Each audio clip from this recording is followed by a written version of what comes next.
sedikit memberikan tanggapan atau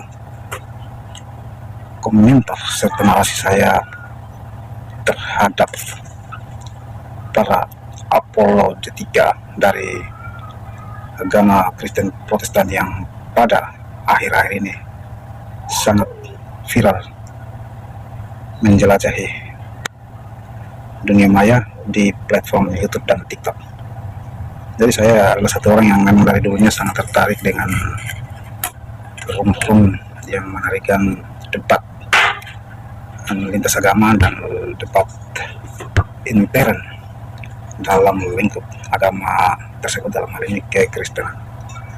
Tetapi akhir-akhir saya menjadi bosan dan merasa bahwa ada sesuatu yang salah dalam adu argumen di antara para apologet Kristen Protestan yang sering tayang di media-media sosial seperti YouTube dan TikTok.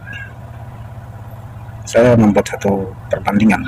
Jadi perlu digarisbawahi sebelum saya mau memberikan sedikit saran atau usulan kepada para apologet dari pihak Kristen Protestan supaya membuat akun dan harus memperkenalkan diri sedetail mungkin.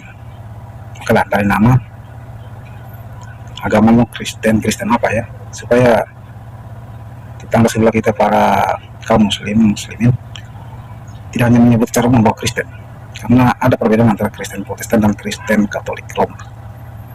Dan salah satu perbedaan yang sangat mencolok bahwa boleh kita telusuri jejak digital dari para pastor-pastor Katolik. Saya pikir ada 0,00 sekian persen saja yang tampil atau mencoba memberikan sedikit pengajaran via YouTube atau TikTok. Tetapi itu dalam bentuk pengajaran iman, renungan dan lain-lain.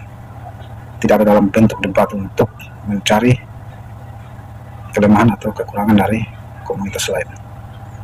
Oke lah, that is okay, bahwa para apologet ini bertujuan untuk menjawab serangan-serangan dari pihak muslim yang selalu mengoreksi apa yang tertulis dalam Bible Kristen dan apa yang merupakan iman atau keyakinan orang Kristen tersebut. Tetapi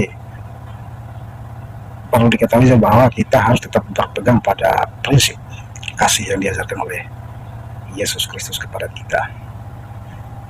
Nah, kalau orang Katolik itu tetap pada prinsip bahwa ketika ada pihak atau kelompok tertentu yang mencoba untuk meremehkan, menghina, bahkan melecehkan keyakinan kita, maka kita pasrah menerimanya dan kita berdoa saja untuk tetap menguatkan iman dan kepercayaan kita kepada Bapa di surga melalui perantaraan putranya yang tunggal, yaitu Yesus Kristus.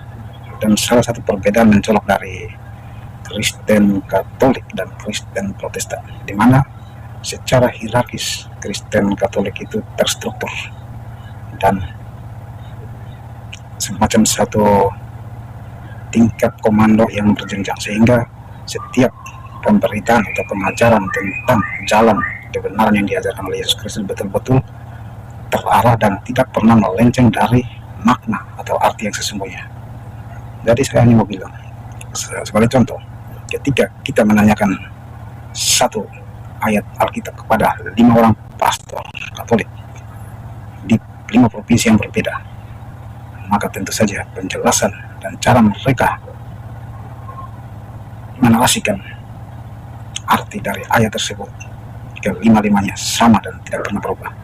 Tetapi di dalam Kristen Protestan yang kita tahu bahwa ada banyak aliran atau ada banyak wadah gereja, okelah, bahwa semuanya sama-sama mengimani atau mengikuti jalan atau ajaran yang dibawa oleh Yesus Kristus, yang dipercayai atau diyakini sebagai sang juru selamat, sang pembawa atau penunjuk jalan kebenaran. Tapi yang bikin saya heran dan tidak habis pikir, kenapa contoh seperti tadi, kalau kita menanyakan satu ayat dalam kitab suci pada 5 pendeta di kota yang berbeda, maka kita akan temukan bahwa ada 5 jawaban yang berbeda. Nah, ini menurut saya sesuatu yang sangat bahaya, yang dampak negatifnya sangat besar mempengaruhi iman atau kerohanian dari para pengikut, yang boleh dikatakan mayoritasnya adalah kaum awam yang hanya mengenal tentang agama secara universal saja, tidak sampai pada pembelajaran secara detail.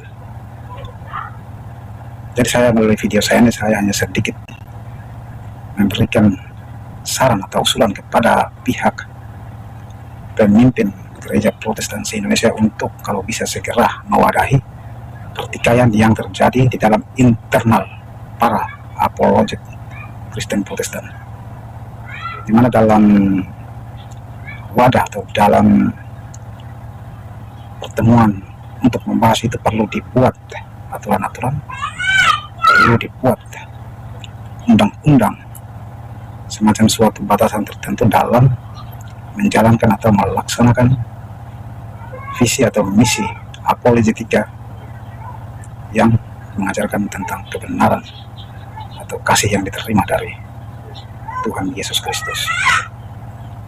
Karena ketika hal ini tidak bisa teratasi dan terus berkembang seperti situasi yang saat ini kita lihat di media sosial, ada perseteruan, ada adu argumen, saling menjatuhkan, saling komplain tentang keyakinan, tentang narasi-narasi yang dibangun sendiri karena mungkin karena kemampuan intelektualnya dianggap sudah memadai dan dia meyakini itu, maka dia akan pertahankan. Nah, satunya datang lagi dengan kemampuan intelektualnya, dengan narasinya mengartikan sesuatu, dan dia akan pertahankan itu tanpa mau sama-sama belajar atau berlomba bersama untuk menemukan arti yang sebenarnya. Dampak negatifnya ke depan ketika hal ini tidak bisa teratasi, maka yakin atau tidak yakin, kerohanian atau iman umat, ya dalam agama disebut umat, tapi di media sosial itu kita sebut yang netizen lah, mulai pula dan mereka sendiri akan merasa bingung untuk menempuh jalan yang mana, karena mereka dihadapkan dalam situasi hidup atau versi penunjuk Allah yang berbeda-beda dan sangat membingungkan.